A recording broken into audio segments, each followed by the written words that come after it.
Malam merambat perlahan di stasiun Manggarai yang tampak seperti kuburan massal di bawah selimut kabut kelabu yang menyesakkan dada. Saat jam besar di tengah peron berdenting 12 kali dengan suara parau yang memecah kesunyian yang mencekam. Satrio berdiri mematung dengan nafas yang memburu, merasakan hawa dingin yang tidak wajar menembus jaket tebalnya. Sementara lampu-lampu neon di langit-langit stasiun berkedip-kedip seperti mata yang sedang sekarat, memberikan bayangan panjang yang tampak merayap di atas ubin tua yang retak. Tiba-tiba, dari kejauhan, terdengar suara gemuruh yang aneh. Bukan suara mesin diesel modern, melainkan suara gesekan logam berkarat yang memekakkan telinga. Seolah-olah ribuan jeritan manusia disatukan dalam satu mesin raksasa.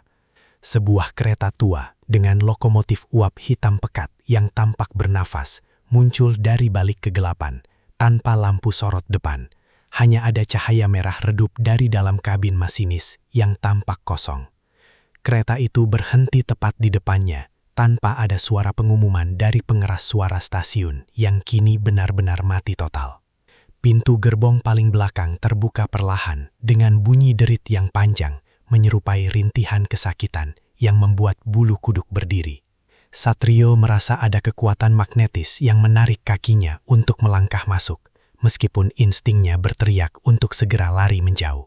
Saat kakinya menyentuh lantai gerbong, ia merasakan getaran aneh yang menjalar hingga ke sumsum tulangnya, seolah-olah gerbong ini adalah makhluk hidup yang sedang menunggu mangsanya masuk ke dalam perutnya yang gelap.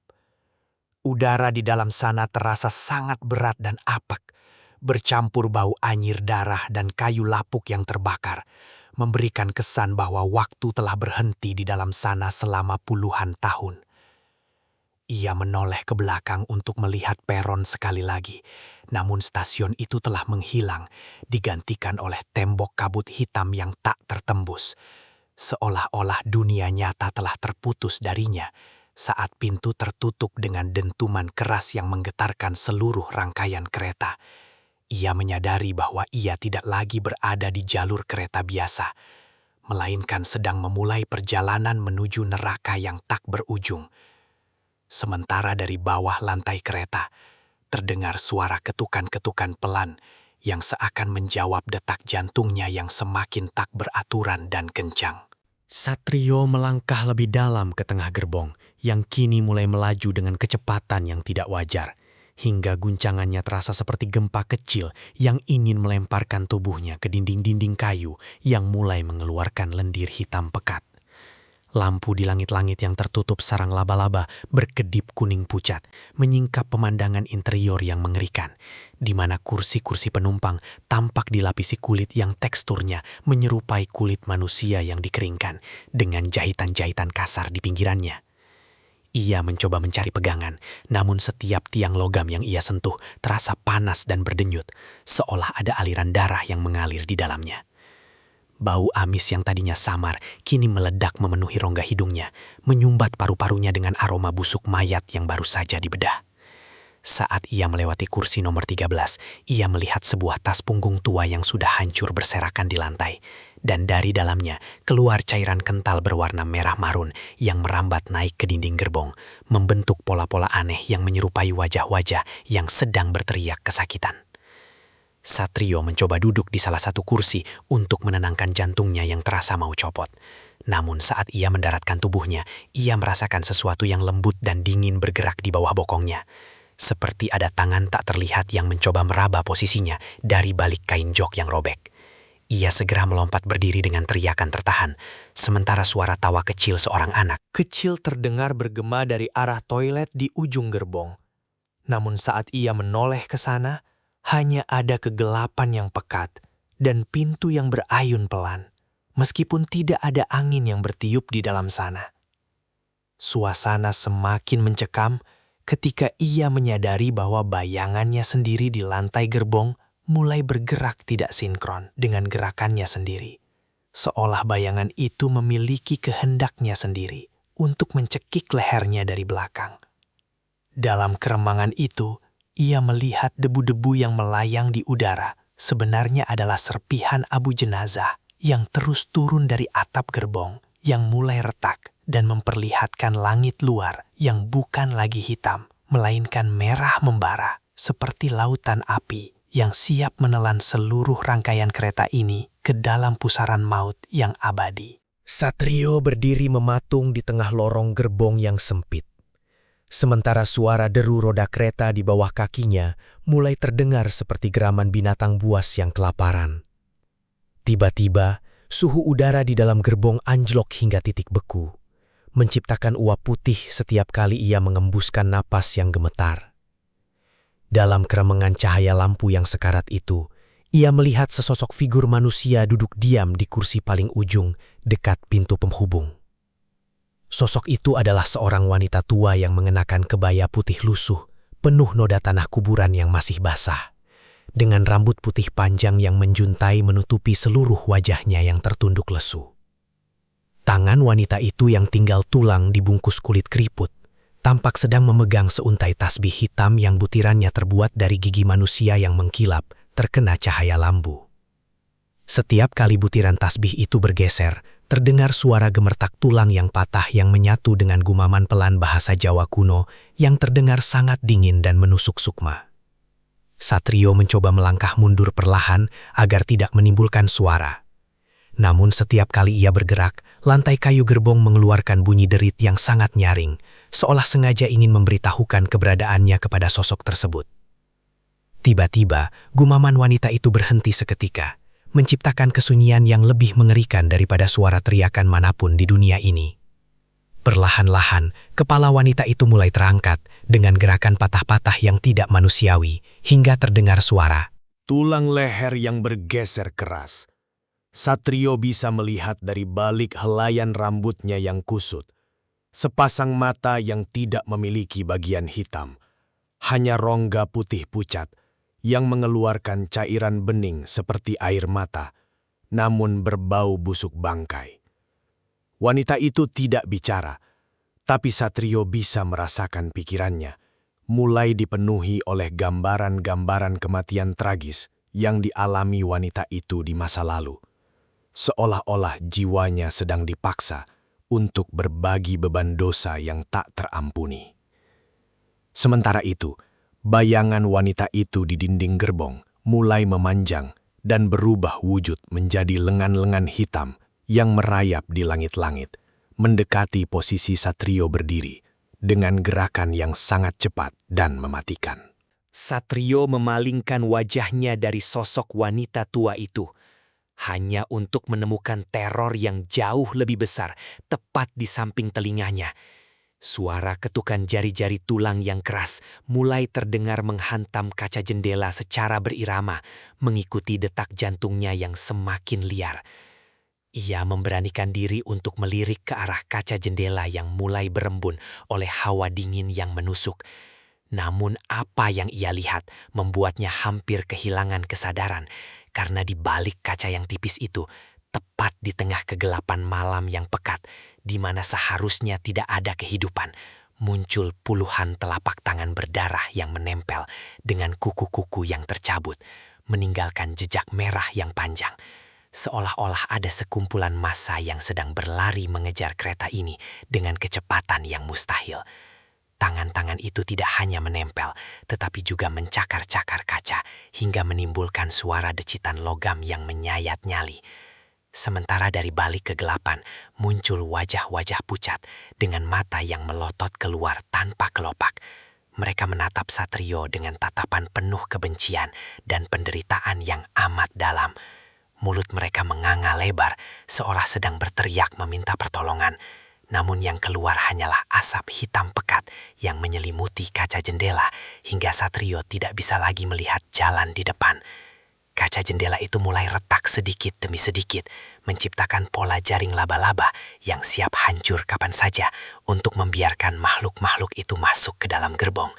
Sementara itu, cairan merah mulai merembes masuk dari celah-celah jendela yang tidak rapat, membasahi pundak Satrio dengan darah yang terasa hangat, namun berbau besi yang sangat tajam. Ia mencoba berlari ke arah tengah gerbong, Namun, ia menyadari bahwa setiap jendela yang ia lewati kini dipenuhi oleh wajah-wajah yang sama. Wajah-wajah para korban kecelakaan kereta di masa lalu yang kini bangkit untuk mencari pengganti jiwa mereka yang terperangkap dalam keabadian malam yang berdarah ini. Sementara, suara tawa melengking dari luar kereta kini mulai menyatu dengan suara tangisan bayi yang menyayat hati, menciptakan simfoni kematian yang membuat kesadaran Satrio mulai goyah dan dunianya terasa berputar hebat. Satrio tersungkur di lantai gerbong yang licin karena rembesan darah yang semakin deras mengalir dari celah jendela. Sementara hidungnya kini dipenuhi bau amis yang begitu menusuk hingga membuatnya tersedak dan ingin muntah hebat. Ia mencoba merangkak maju menuju pintu penghubung gerbong depan, berharap ada ruang yang lebih aman. Namun langkahnya terhenti saat ia melihat bayangan hitam berukuran raksasa berdiri diam di balik kaca pintu yang buram. Sosok itu tidak memiliki kepala yang utuh, melainkan hanya lubang besar yang menganga di bagian leher yang terus-menerus memuntahkan cairan hitam pekat, menyerupai oli, namun berbau busuk bangkai yang sudah berhari-hari. Cairan itu merembes masuk melalui celah bawah pintu, mulai membanjiri lantai gerbong tempat Satrio berada. Dengan gerakan yang sangat lambat dan mengerikan, tangan bayangan itu yang memiliki kuku-kuku sepanjang belati mulai meraba-raba permukaan kaca pintu, meninggalkan goresan dalam yang mengeluarkan suara derit logam yang sanggup merontokkan gigi. Satrio merasakan tekanan udara di dalam gerbong semakin berat, seolah gravitasi sedang mencoba menghancurkan tulang-tulangnya hingga menjadi bubur.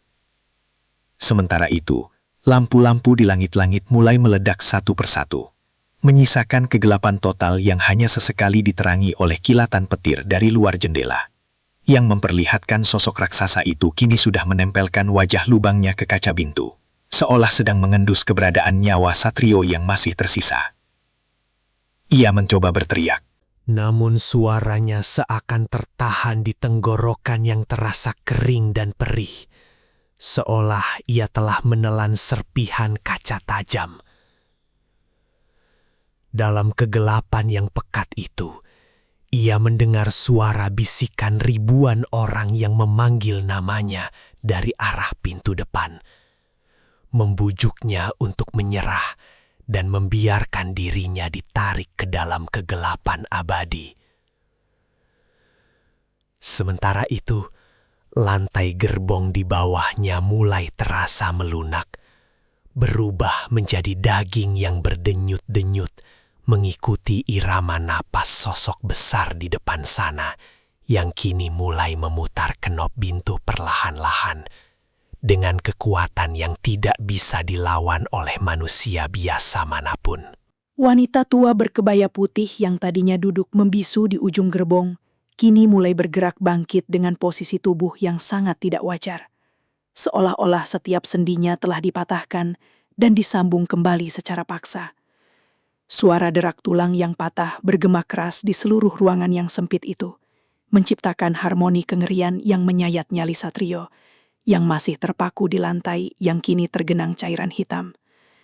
Ia menyaksikan dengan mata kepala sendiri bagaimana punggung wanita itu melengkung ke belakang hingga kepalanya nyaris menyentuh lantai, sementara wajahnya yang hancur separuh mulai terlihat jelas di bawah sisa-sisa lampu yang bergetar hebat. Rahang bawahnya menggantung lepas, hanya terikat oleh selembar daging tipis yang terus meneteskan darah segar yang berbusa. Dari tangan kanannya yang gemetar, wanita itu perlahan mengeluarkan sebuah arit tua yang bilahnya sudah sangat berkarat, namun tampak sangat tajam dan bercahaya merah dalam kegelapan. Seolah-olah logam itu haus akan nyawa. Setiap kali wanita itu melangkah, menyeret kakinya yang pincang, ia meninggalkan jejak kaki berupa lubang terbakar di atas karpet gerbong, yang kini telah berubah menjadi hamparan daging merah yang basah. Satrio mencoba bangkit, namun lututnya terasa lemas tak bertenaga, sementara wanita itu mulai tertawa melengking, dengan suara yang terdengar seperti gesekan dua bilah pisau di atas batu nisan. Ia mulai mengayunkan aritnya ke udara, menciptakan robekan-robekan di udara yang mengeluarkan bau belerang. Yang sangat tajam, wanita itu merayap di dinding gerbong dengan kecepatan yang mustahil bagi manusia biasa. bergerak mendekati Satrio, layaknya seekor laba-laba yang telah mengunci mangsanya di dalam jaring maut. Mata putihnya yang kosong kini bersinar dengan kebencian yang murni, menatap langsung ke jantung Satrio, seolah sedang menghitung sisa detak jantung yang masih ia miliki sebelum arit itu menebas lehernya dan mengakhiri perjalanannya di atas gerbong terkutuk ini, yang kini mulai bergetar hebat seiring dengan suara teriakan wanita itu yang memanggil-manggil nama Satrio dengan nada yang penuh dengan dendam masa lalu yang belum sempat terbalaskan. Satrio memaksakan dirinya untuk berdiri dan berlari sekencang mungkin menuju pintu gerbong di belakangnya, berharap bisa melompat keluar ke dalam kegelapan malam. Namun, saat ia berhasil menarik tuas pintu darurat, ia hanya menemukan tembok beton tebal yang bergerak mengikuti kecepatan kereta. Seolah-olah seluruh rangkaian ini sedang melaju di dalam terowongan tanpa akhir yang terbuat dari sisa-sisa reruntuhan masa lalu yang kelam. Ia berbalik dan mencoba berlari ke arah gerbong depan, melewati deretan kursi yang kini tampak semakin panjang dan tak berujung. Setiap kali ia melewati satu baris kursi, ia merasa seperti melewati dimensi yang berbeda, di mana waktu tidak lagi memiliki makna. Jam tangannya mulai berputar liar ke arah belakang, sementara angka-angka di layar ponselnya berubah menjadi simbol-simbol kuno yang berkedip merah darah. Ia mencoba memecahkan kaca jendela dengan menggunakan tabung pemadam api yang ia temukan di pojok gerbong. Namun, benda logam berat itu justru memantul, seolah kaca tersebut terbuat dari lapisan baja yang tak tertembus. Sementara, suara tawa wanita berairit itu terdengar semakin dekat, meski Satrio sudah berlari sejauh yang ia bisa. Tiba-tiba, interior gerbong mulai melengkung secara vertikal, membuat lantai yang ia pijak berubah menjadi langit-langit, sementara lampu-lampu yang pecah kini menggantung di bawah kakinya. Ia terjatuh dan menghantam atap gerbong yang kini terasa dingin seperti lantai marmer rumah duka. Sementara dari arah depan, ia melihat bayangan. Dirinya sendiri sedang berlari ke arahnya dengan wajah yang penuh luka dan mata yang sudah hilang sebelah. Seolah-olah ia sedang melihat masa depannya sendiri yang akan terjadi beberapa menit lagi dalam keputusasaan yang mendalam. Ia menyadari bahwa gerbong ini telah mengunci jiwanya dalam sebuah lingkaran setan yang tidak mengenal jalan keluar, di mana setiap usaha untuk menyelamatkan diri hanya akan mempercepat proses kehancurannya sendiri. Sementara dinding-dinding gerbong mulai mengeluarkan suara bisikan yang menyebutkan bahwa tidak ada seorang pun yang pernah benar-benar turun dari kereta malam ini, kecuali dalam bentuk potongan-potongan daging yang sudah tidak dikenali lagi. Lampu gerbong yang tadinya berkedip, kini mati total selama beberapa detik, menciptakan kegelapan yang begitu pekat hingga Satrio merasa seperti buta seketika. Di tengah kesunyian yang mencekam itu, ia merasakan suhu udara kembali anjlok hingga napasnya terasa seperti tusukan jarum di paru-paru. Tiba-tiba, saat cahaya lampu menyala kembali dengan warna merah darah yang menyakitkan mata, sosok wanita berkebaya itu sudah berdiri tepat 1 inci di depan wajahnya. Mata putihnya yang kosong menatap langsung ke dalam pupil mata Satrio yang mengecil karena ketakutan yang luar biasa. Bau busuk dari mulut wanita itu tercium seperti tumpukan daging yang membusuk di bawah terik matahari selama berminggu-minggu.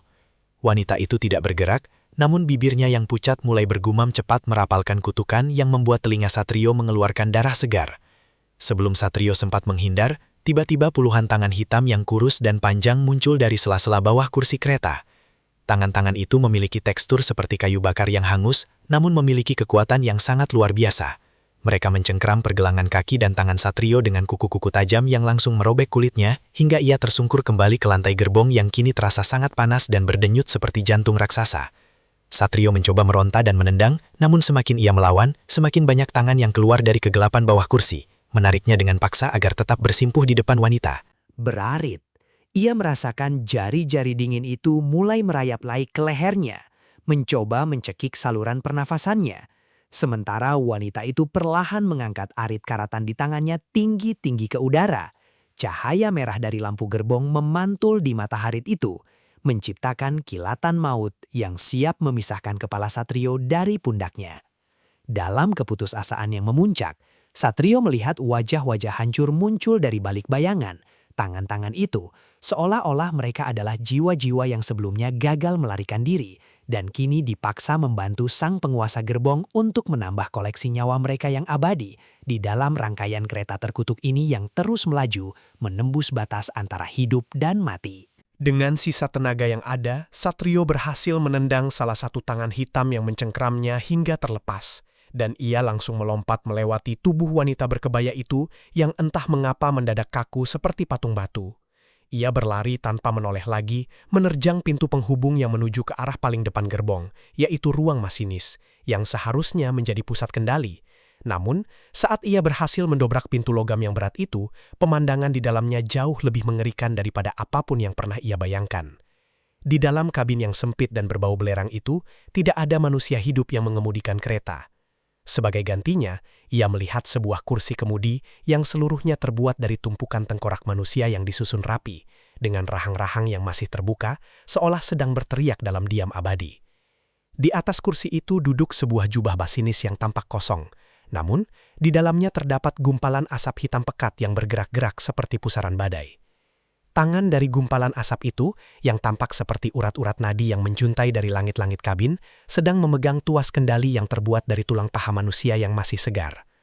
Satrio melihat ke arah jendela depan kabin masinis, namun ia tidak melihat rel kereta api, melainkan hamparan sungai darah yang sangat luas, di mana jutaan tangan manusia muncul dari permukaannya, seolah mencoba menggapai kereta yang melaju kencang ini. Kereta ini ternyata tidak digerakkan oleh mesin uap atau bahan, Melainkan oleh energi penderitaan dari jiwa-jiwa yang terperangkap di dalamnya. Setiap kali masinis asap itu menarik tuas, terdengar suara ledakan jantung yang pecah dari bawah lantai kabin, menciptakan getaran yang membuat Satrio terjatuh bersimpuh.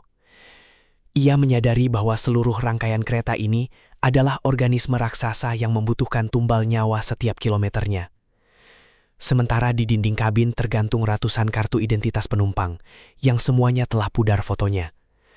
Namun satu kartu menarik perhatiannya, karena di sana terdapat foto dirinya sendiri dengan tanggal kematian yang tertulis malam ini, tepat saat kereta sampai di stasiun terakhir yang tak pernah ada di peta dunia manusia manapun.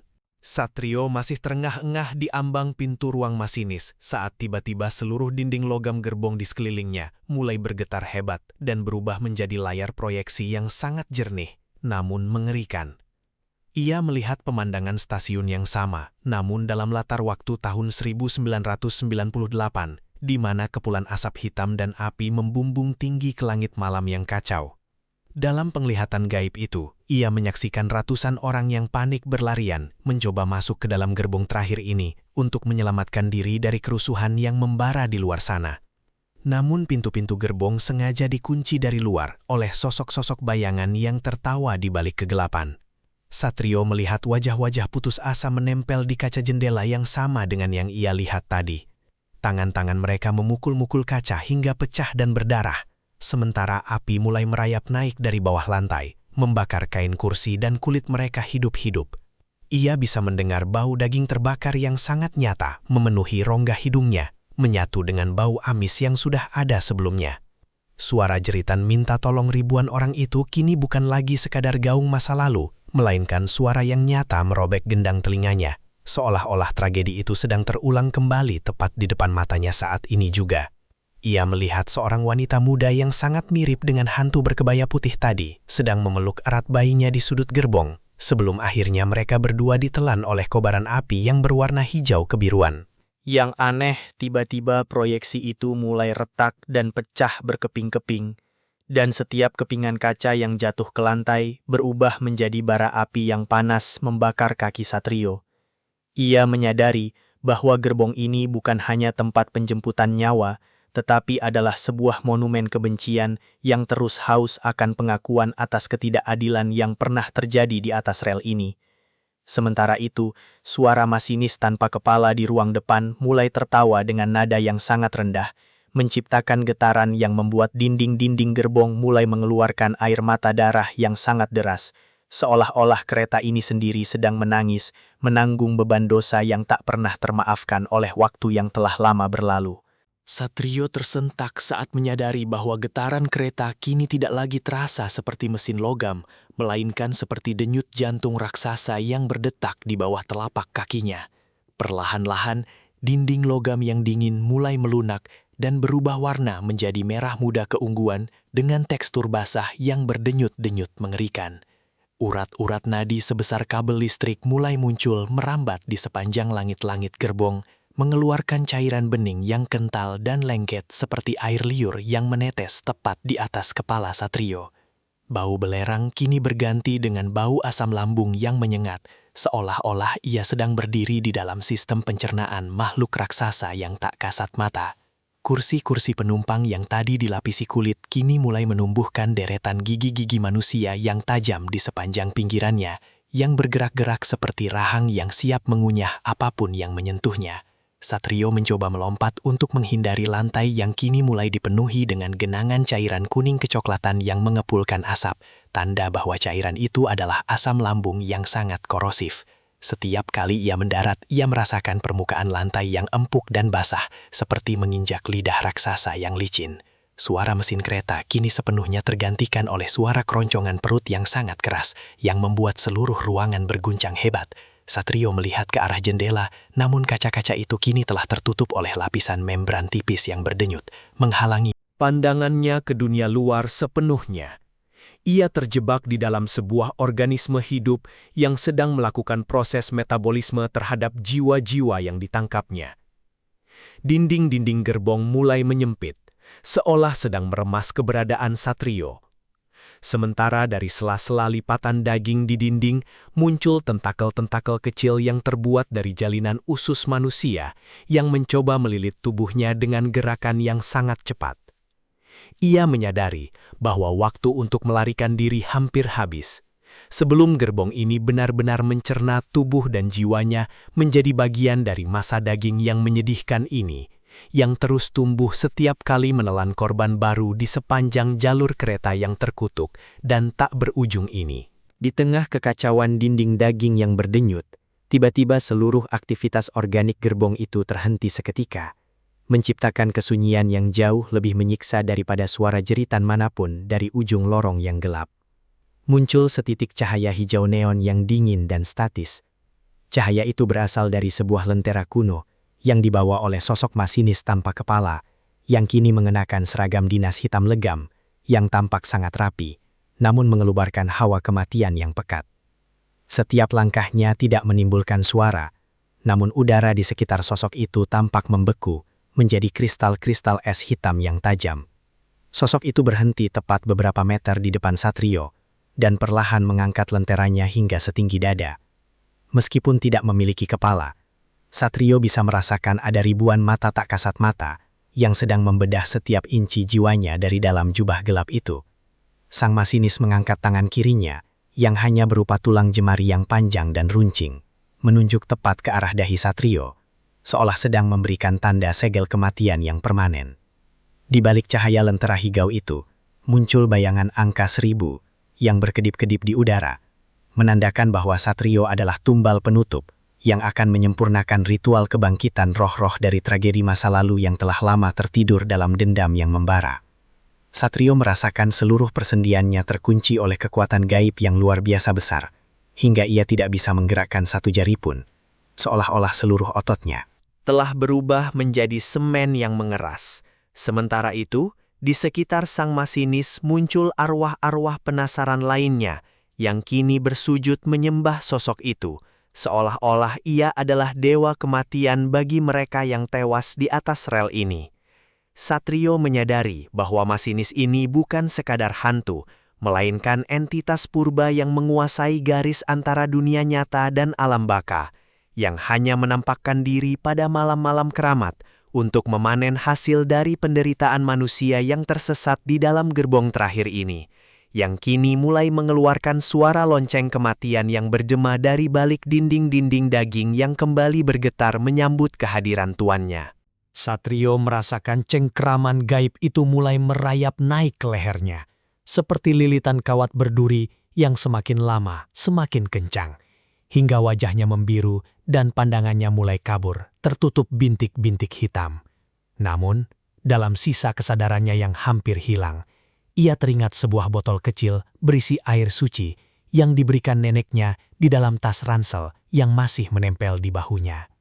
Dengan gerakan yang sangat lambat dan menyakitkan, seolah melawan ribuan ton beban, ia berhasil menggerakkan tangan kanannya, merogoh saku samping tas, dan menggenggam botol kaca kecil itu erat-erat. Tepat saat sang masinis tanpa kepala itu mengayunkan telapak tangannya untuk menyentuh dahi Satrio, ia mencabut tutup botol dengan giginya hingga gusi dan bibirnya berdarah. Lalu dengan satu teriakan parau yang memecah keheningan, ia menyiramkan seluruh isi botol itu ke arah lentera hijau dan jubah sang masinis. Seketika itu juga, suara jeritan yang tak manusiawi meledak di dalam gerbong, menciptakan gelombang kejut yang menghancurkan semua kaca jendela yang tersisa. Asap hitam pekat dan uap panas membubung tinggi saat air suci itu bersentuhan dengan energi terkutuk sang penguasa gerbong, menciptakan percikan api putih yang menyilaukan mata. Wanita berkebaya putih yang tadinya merayap, kini terjatuh dan mengerang kesakitan, sementara tubuhnya mulai melumer seperti lilin yang terbakar hebat. Sang masinis tampak terhuyung mundur, lenteranya pecah, mengeluarkan api hijau yang kini beradu dengan cahaya putih suci. Menciptakan ledakan energi yang membuat seluruh rangkaian kereta berguncang sangat dahsyat, seolah-olah gerbong itu akan terbelah menjadi dua. Satrio memanfaatkan momen kehancuran itu saat dinding-dinding daging mulai mengerut dan mengelupas kembali menjadi logam berkarat yang rapuh. Ia melihat pintu darurat di sampingnya mulai retak akibat tekanan energi spiritual yang sangat besar. Dengan sisa tenaga terakhirnya, ia menghantamkan seluruh berat tubuhnya ke arah pintu yang mulai goyah itu. Sementara di belakangnya, ia mendengar suara geraman ribuan arwah yang murka karena mangsa mereka mencoba meloloskan diri dari dalam penjara abadi ini, yang kini mulai runtuh perlahan-lahan ke dalam kegelapan hampa. Pintu darurat itu akhirnya jebak terbuka dengan suara dentuman logam yang memekakkan telinga, tepat saat tangan-tangan hitam dari bawah kursi kembali muncul untuk menyeret Satrio masuk ke dalam pusaran api hijau yang kian mengamuk. Di belakangnya, angin dingin yang sangat kencang dan berbau tanah basah langsung menerjang wajahnya, membuat nafasnya sesak seketika saat ia berdiri di ambang pintu yang menganga. Satrio melihat ke bawah dan jantungnya nyaris berhenti berdetak, karena di bawah gerbong yang melaju kencang itu tidak ada rel besi, melainkan hamparan tulang belulang manusia yang tak berujung yang tersusun rapi membentuk jalur kereta api yang mengerikan. Di tengah kegelapan hampa tanpa bintang, kereta itu melaju di atas penderitaan jutaan jiwa, sementara suara peluit lokomotif di depan terdengar seperti tawa iblis yang merayakan kemenangan. Sang masinis tanpa kepala kembali berdiri dengan tubuh yang compang-camping akibat siraman air suci tadi. Ia menjulurkan tangannya yang panjang untuk mencengkram leher Satrio dari kejauhan. Namun tanpa pikir panjang lagi, Satrio memejamkan matanya rapat-rapat dan melemparkan seluruh tubuhnya keluar dari pintu gerbong yang terbuka lebar itu. Ia merasakan sensasi melayang yang mencekam di tengah kegelapan yang total, seolah-olah gravitasi telah menghilang dari dunia ini. Suara gemuruh kereta api perlahan-lahan mulai menjauh, berganti dengan keheningan yang sangat pekat yang menusuk telinga, sementara tubuhnya terus berputar-putar di udara sebelum akhirnya ia merasakan benturan yang sangat keras yang menghantam punggung dan kepalanya. Rasa sakit yang luar biasa menjalar ke seluruh sarafnya, membuat penglihatannya dipenuhi kilatan cahaya putih, sebelum akhirnya semuanya berubah menjadi hitam pekat. Ia merasa tubuhnya terseret di atas permukaan yang kasar dan tajam. Namun ia tidak lagi mendengar suara deru mesin kereta maut itu. Hanya suara angin malam yang berbisik lirih di antara pepohonan yang tak terlihat.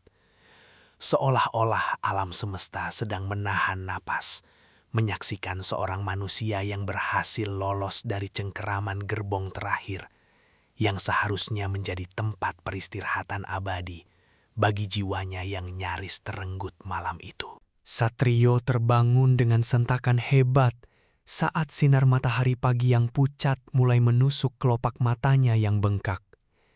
Ia menemukan dirinya tergeletak di tengah rel kereta api yang berkarat, di sebuah area terpencil yang dikelilingi hutan jati yang lebat dan sunyi. Seluruh badannya terasa kaku dan perih luar biasa, dengan luka memar biru kehitaman yang menjalar di sekujur lengan dan lehernya, seperti bekas cengkraman tangan raksasa yang belum hilang.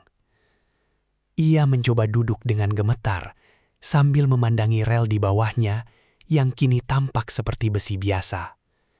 Namun aroma amis darah masih menempel kuat di hidungnya, membuatnya tersadar bahwa semua kengerian semalam bukanlah sekedar mimpi buruk yang lewat. Saat ia mencoba merapikan pakaiannya yang sobek-sobek, ia merasakan sesuatu yang keras di dalam genggaman tangan kanannya. Jantungnya seakan berhenti berdetak saat ia melihat sebuah potongan kain kebaya putih tua yang kasar dan masih basah oleh noda merah kehitaman yang berbau tanah kuburan. Kain itu terasa sangat dingin, seolah menyimpan sisa-sisa hawa kematian dari gerbong terakhir yang ia lompati semalam.